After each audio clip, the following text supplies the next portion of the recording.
Welcome to your Access Point to Washington. I'm Aisha Tanzim. America confirms that Afghanistan has crafted a roadmap for its future with the help of Pakistan and that the U.S. is on board. Here is what the U.S. Special Rep for Afghanistan and Pakistan, Mark Grossman, told us in an exclusive interview. Well, I know that over time, as Pakistan and Afghanistan have had a conversation about how Pakistan can best support an Afghan-led peace process, that they've been moving toward working on some kind of roadmap together.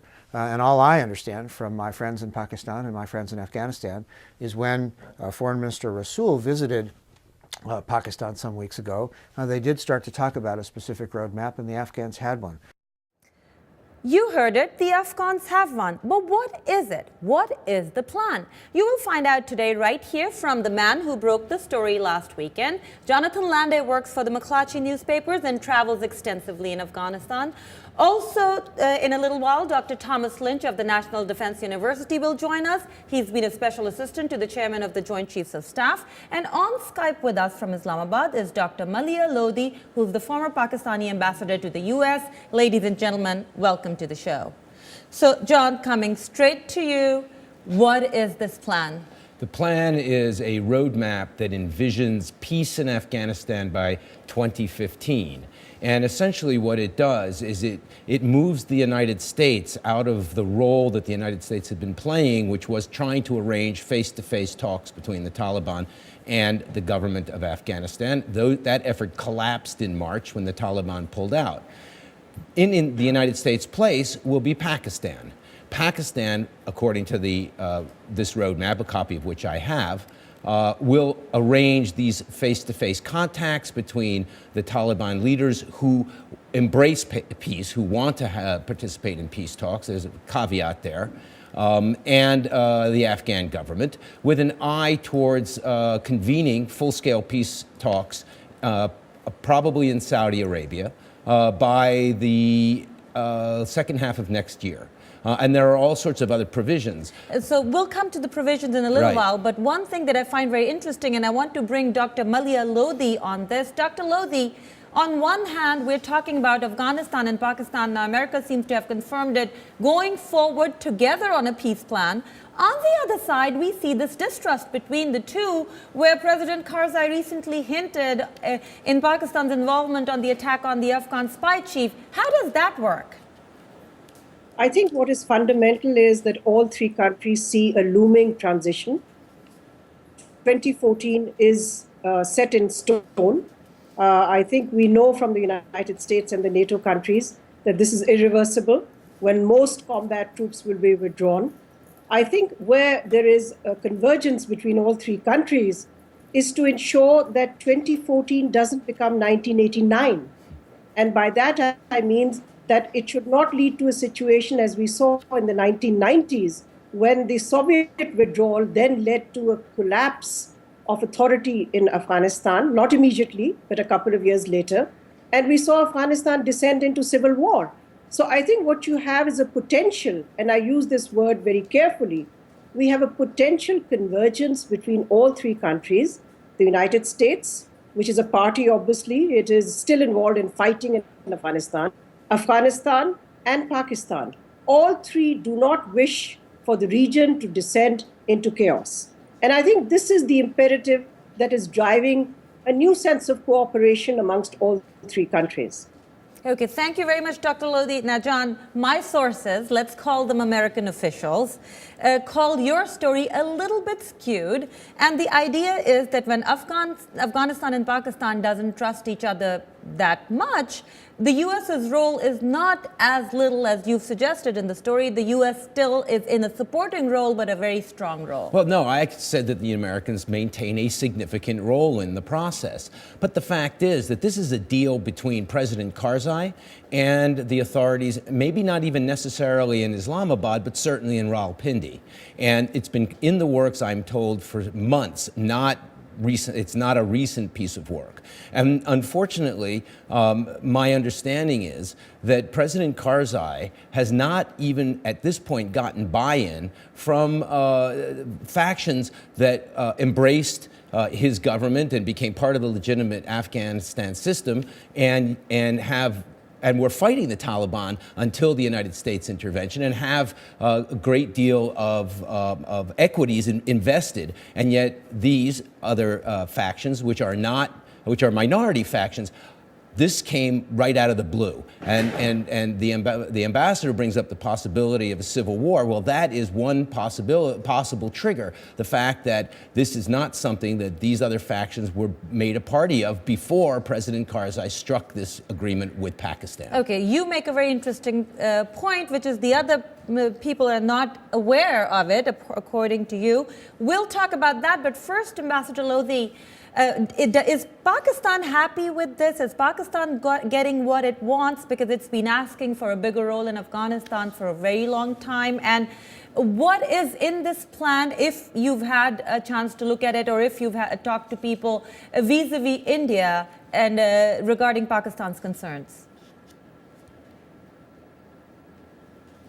First of all, Pakistan has wanted this war to end for 11 years. It now sees the United States moving closer to a position that it's held for all these years. This war brought grief to the people of Afghanistan and to the people of Pakistan. So any move that helps to end this conflict in neighboring Afghanistan is going to be welcomed by Pakistan. Secondly, I think we should be very careful in assuming that there is just one framework for setting up a peace process. There are actually several roadmaps, not just one.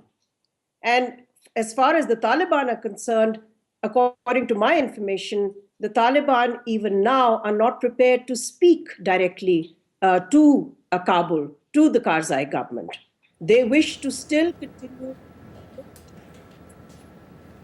Okay, Dr. Lodhi, somehow your audio dropped out. I don't know what happened. We'll come right back to it. We're checking on it. Let me welcome Dr. Thomas Lynch. You're a late arrival to the party, but welcome. Thank you. Have you had a chance to read first John Lande's story, and secondly, have you had a chance to take a glance, a peek at the plan? Hi, Isha. Thanks for having me here today. And good to be here with you, Jonathan. Yes, I have had a chance to read his excellent work and also to take a peek, as you say, at the plan, since it's not widely available, but I have had a chance to take a look at it. So I find both the development and the interpretation possibilities to be fascinating with this piece right now. Does it sound workable to you? Well, I offer it to you this way, and Jonathan and I have had this conversation. When you look at the possibilities for stability and viable, durable peace in Afghanistan, you certainly have to look inside Afghanistan, but you also have to look outside. And here Pakistan is an indispensable participant. Now, it's clear that not all people inside Afghanistan are going to find Pakistan to be an acceptable intermediary with the forces that are represented in many cases by the Taliban. But by the same token, I've made the case for a long time that without Pakistani participation to encourage Taliban engagement, there is little or no prospect that the United States is going to serve as a suitable substitute with the Taliban. And I think we've seen that over the last several months. However, there's a wider perspective here as well, and that is how, in fact, India perceives what is going on here, and how, in fact, India would be allowed to quietly participate in a constructive fashion so that there's not a concern that Pakistan is achieving too much by way of this policy. And Dr. Lodhi was saying something about this exact thing. Dr. Lodhi, why don't you finish your comment and tell us, how do you think India will, as Dr. Lynch put it, quietly participate and Pakistan will not be upset by that? I think Okay, I have no idea why this is happening, because when I talked to you before the program, you sounded perfectly fine, and now we seem to be having some audio problems. Every time I go to you, the audio drops out, but we'll come right back to you as soon as I'm told the audio is working. John, how does India participate? Well, the word India doesn't appear anywhere in this plan. And in fact, there are other countries that are specifically mentioned. Turkey has a role. We've already seen a summit take place over the last 2 days in Turkey between President Zardari and President Karzai. The United Kingdom is mentioned, and in fact, there will be a meeting on this plan sometime during the coming year, early coming year, under this plan. The United States is mentioned, and Saudi Arabia is mentioned. India could very well be covered towards the end of this roadmap, where it talks about, in the final phase, having achieved whatever agreement, if they achieve an agreement, a peace agreement. It talks about then involving regional countries in ensuring the longer term peace and stability of Afghanistan. Now, I suspect that there is a lot of consultations under the table going on now between Kabul and New Delhi, although I suspect New Delhi had no idea this was coming, because I'm pretty sure that a lot of people in Washington had no idea this was coming. But again, there is no specific role with India. Obviously, India is a major factor and will have to be consulted, if not in some way involved. But I don't see it as being a major player at this point. Okay, Dr. Lynch, he's mentioned some countries that are mentioned: Turkey, UK, US, Saudi Arabia. Do other countries in the region play a role? We heard Iran, we heard China, we heard Russia, indirect interests in the region. Do they have any role in the plan, or they're just players who are watching and then reestablish their contacts with Afghanistan once the dust settles? Well, as Jonathan has said, the plan itself specifies certain countries that don't include all of those that have an interest or an equity. Indeed, there's not a specific mention of countries, like China or like India. Having said that, there is no possibility, really, to move forward with this unless there is quiet, ongoing consultation. And there, I think Jonathan is right. The language at the end of the document is designed to be the pull once a framework gets established to move in. And while there certainly is some room for concern and uncertainty about that, I don't think it's as adverse as some might augur.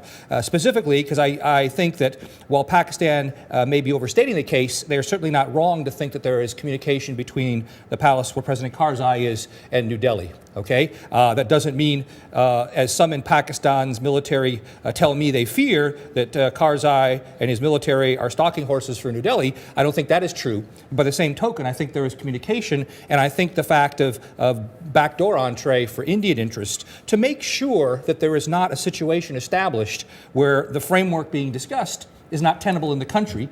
Civil war initiatives are incentivized, and then you have proxy activity taking place inside Afghanistan representing interests and perhaps armaments that are provided by some of these key players, chief of which will be India and will be Pakistan.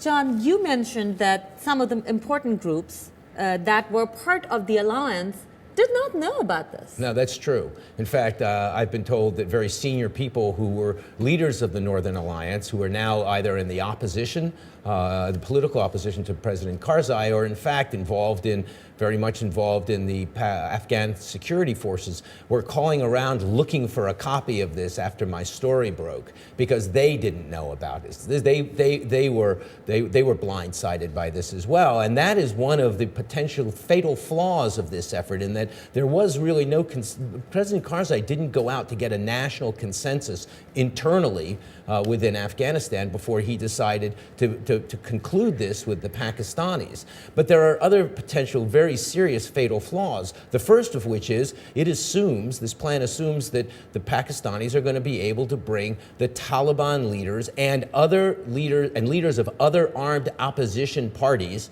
into the peace table. And at this point, as far as I'm aware, Mullah Omar, the leader of the Taliban, and other Taliban leaders, and the leaders of the Haqqani network, and even Hezb Islami have said, as long as there are foreign troops in Afghanistan, we're not talking to President Karzai. And foreign troops aren't going anywhere anytime soon. No, but beyond that, don't forget, the United States is talking about, and Britain are talking about, maintaining a military presence in Afghanistan after the end of 2014. And indeed, the Afghan government has signed a strategic agreement with the United States that gives the United States access to Afghan military bases. It has also signed a strategic agreement for training of Afghan security forces with India as well. So those are only a couple of the places where this thing could stumble. But my understanding is it's already hitting some walls. One of the things that has to take place very early on in this process is what they call the delisting of Taliban leaders who are on a UN terrorism list. While they're on the list, they are subject to international travel bans and asset freezes. And it's so interesting because there was going to be a conference in Paris, and Yes. the Taliban representative, he was having trouble going. Well, no, he should be able to go because under this system, they can get temporary exemptions from the he travel had to ban. apply for that. Right, because he but what the Afghan government would like, I am told, is to basically streamline the system so that it's not as cumbersome. It's very cumbersome. Right now, all 15 members of the UN Security Council have got to agree to either delist someone or let them travel. What the Afghan government would like to do is streamline that so that Russia, as it has done in the past, block these Okay, delisting efforts. let's see, John, if we can talk to Dr. Lodhi. She's back. Dr. Lodhi, can you hear me now? And let's see if we can hear you now. Yes, I can hear you fine. Oh, wonderful. You sound loud and clear. I don't know how much of John Lande's comments you caught, but he said that one of the roadblocks in this plan is the assumption that Pakistan can bring all the warring factions to the table, the Taliban, the Hizb Islami, the Haqqani group. Can Pakistan do that?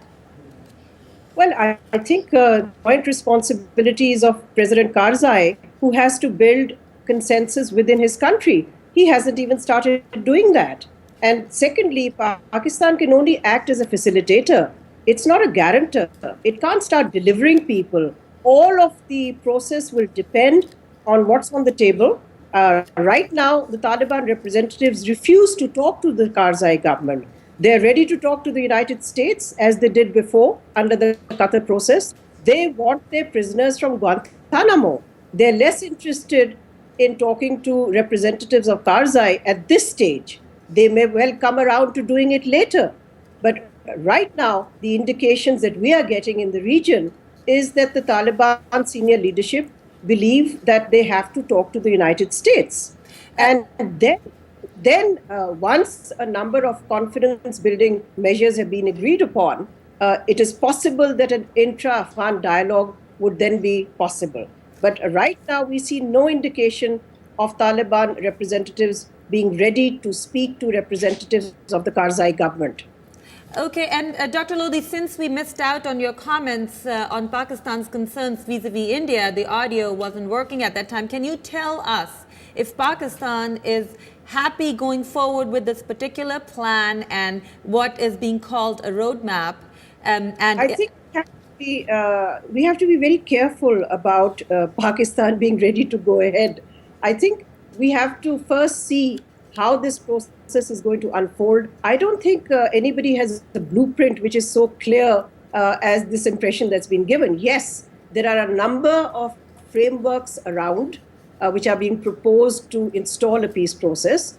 One framework has been proposed by the Afghan government. That's absolutely correct. But I think the question on India, the one elephant in the room, if I may say so, something that none of you have talked about, is Iran. Much more critical to a political settlement in Afghanistan is going to be not India, but Iran. And the question the United States has to answer is how its standoff with Iran is going to play into either in a way that is helpful or it hinders the evolution of a political settlement in Afghanistan. So I think unless we address the issue of Iran, it's really unrealistic to talk about near neighbors rather than neighbors of Afghanistan. And the two key neighbors are, of course, Pakistan and Iran.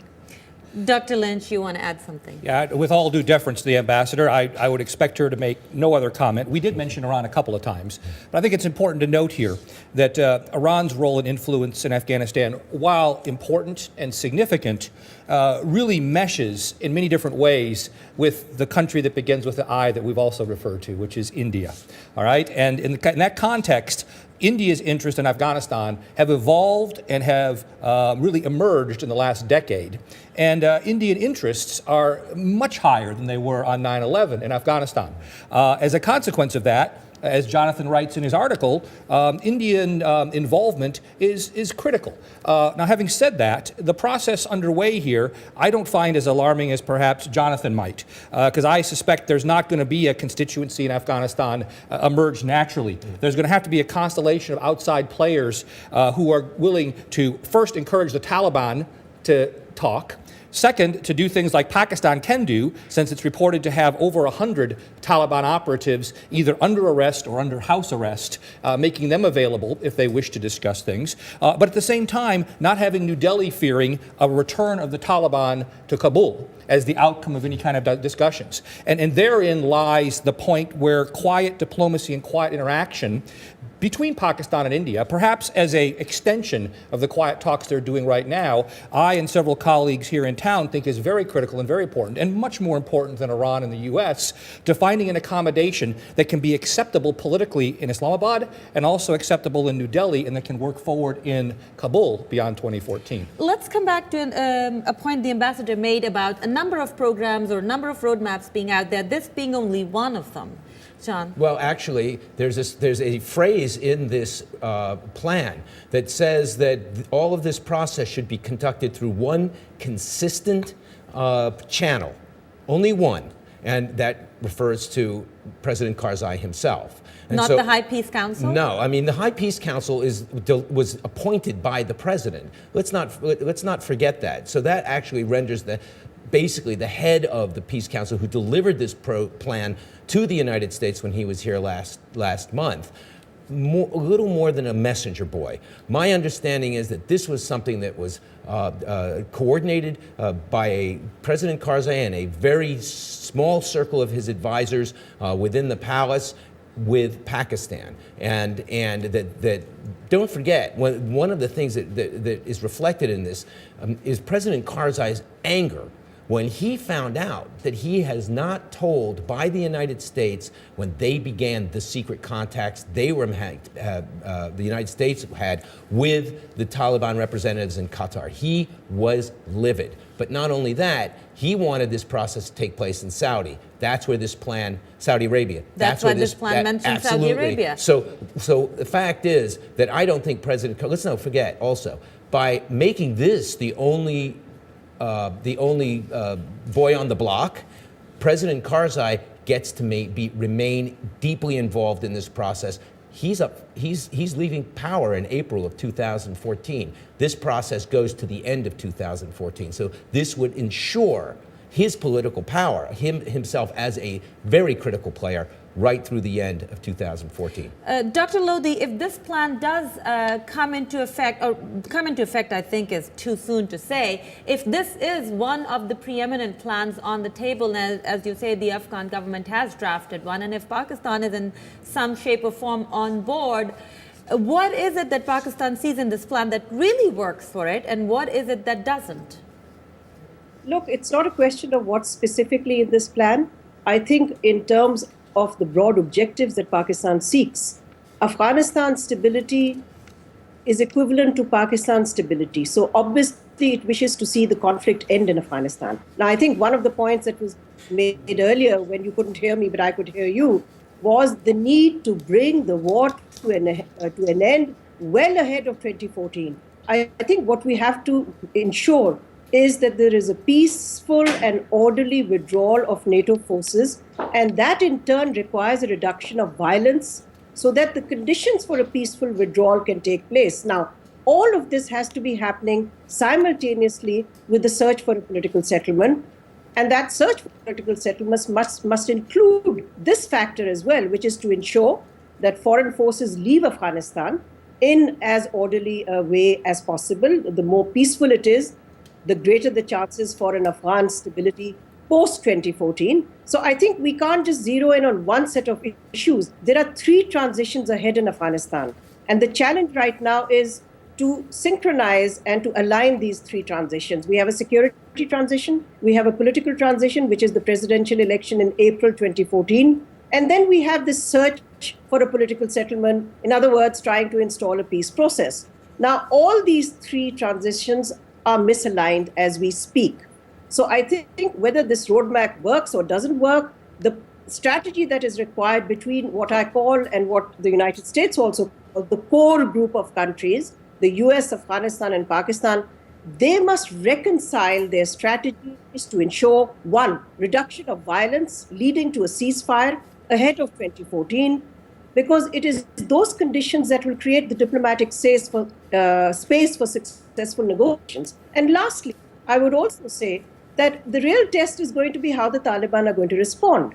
It's no good trying to marshal out a peace plan without offering Taliban the incentive, because remember, they're the ones who have to be brought into this peace process. So it's not a question of Pakistan twisting people's arms or trying to goad and coax people. At the end of the day, partners who will come in for negotiation will only come in if they think that they have something in it. So And I think So, Dr. Lodhi, you mentioned incentives for the Taliban. Your story, John, does mention incentives for the Taliban. What kind of incentives are we offering? That's right, and that's one of the things I think the ambassador, in due respect, is missing here. She talks about creating a diplomatic space, but you need to create a political space in Afghanistan for this to work. Excuse me. And under this plan calls for the Taliban and leaders of other armed factions, and that would be the Haqqani Network and the Hekmatyar faction, to receive positions throughout the Afghan government, unelected positions, which means... Hold on, Yes. let's take a step back. Right. Is it guaranteed positions? Is it... They would have to negotiate, but the wording of this plan makes it clear that they could get positions starting in the cabinet all the way down to district level positions, district chiefs, police chiefs, very powerful positions that would essentially give them political and economic control of their strongholds in southern and eastern Afghanistan. But now you have to take that and you have to go to the people who have stayed in Afghanistan to fight this war, are part of the political system, have got cabinet posts themselves, have got positions themselves, and you have to say, okay, who is going to give up their position for the insurgents? The exactly. Taliban. And that hasn't even begun that process. And I see, Dr. Lodhi, that you want to jump in there. So let me let you jump in there. I think if you just visit any website which has statements by the Taliban, you would see that their demands have had nothing to do with wanting positions. Their demands have been very clear from the very outset. The complete withdrawal of what they call occupation forces from Afghanistan. Then they talk about the need to have discussions so that the constitution of Afghanistan reflects the Islamic identity of Afghanistan. Now, these are the sorts of demands that the Taliban have had. They've never once talked about wanting positions in the Afghan government. So if that is an incentive, I'm afraid that doesn't really match what the demands have been stated by the Taliban, what their demands have to be. Yes, but those positions bring economic control. And in Afghanistan, that's huge. That's huge. Dr. Lynch, I know you want to jump in there. Yeah, I do. I mean, I take the ambassador's point, but my comment, as I've shared with Jonathan over the past several days, is really, since this document has had circulation pre-release, quote unquote, with both the chief of the Pakistani Army Staff, presumably his ISI chief, and also with the civilian government, I think we can take from this, at the very least, that the types of accommodations that are in this are accommodations that the senior military, intelligence, and political leaders in Pakistan believe as at least a bench point, a starting point, is a fair framework for the Taliban to consider. And as a consequence of that, since there is not something in there reinsisting or reinserting on the importance of the imminent withdrawal of foreign forces, I think we can take from that, not that Pakistan may not wish to see that happen, but as the ambassador says, that in due time and in a peaceful way that occurs. And so as a consequence, I think we look at this package and we say, this is useful news. Because for a long time, Pakistan has asked the United States and Afghanistan, well, what do you want? What do you want to see as an end state? And left it to them to negotiate with the Taliban. Well, now the High Peace Council, working with some of senior position in Pakistan, have come back and said, well, we at least think this is a start point for a framework. And by excluding some of the more zealous demands of the Taliban, I think we see where Pakistan, if not controlling the Taliban, at least might be in a way to sit down and certainly with those that are in their control. And I will have to jump in there. Gosh, Sure. This looks like we need another half an hour to go on, but our time is up. So sad, so quick. But I need to thank my guests before I leave. We have Jonathan Lande, who broke the story. He writes for McClatchy newspapers. Dr. Thomas Lynch, National Defense University, and Dr. Malia Lodhi, the former Pakistani ambassador to the U.S. Thank you all, and thank you for watching the show. Leave your comments on our Facebook page. We'll look forward to reading them. Goodbye.